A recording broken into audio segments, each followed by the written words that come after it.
মালয়েশিয়ায় মাওলানা মিজানুর রহমান আজহারীর সাথে সৌজন্য সাক্ষাৎ করেছেন গণ অধিকার পরিষদের সভাপতি ও ডাকসুর সাবেক ভিপি নুরুল হক নূর।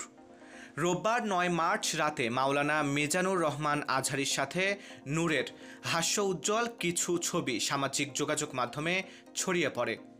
গুঞ্জন ওঠে, মাওলানা মিজানুর রহমান আজহারী কি তবে নূরের দলে যোগ দিচ্ছেন? গণ অধিকার পরিষদ সূত্রে জানা গেছে, সাংগঠনিক সফরে ইতালি, ফ্রান্স, বেলজিয়াম, পর্তুগাল সফর শেষে মালয়েশিয়ায় অবস্থানকালে নূর মাওলানা মিজানুর রহমান আজহারীর সাথে সৌজন্যমূলক সাক্ষাৎ করেছেন। দলের যোগদানের ব্যাপারে কথা হয়নি।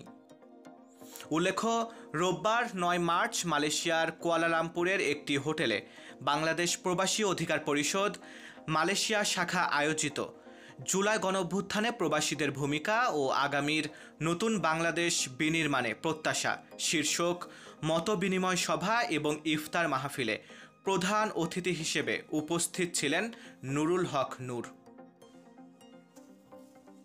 মারুফ হাসান বিশাল, বাংলার ১০।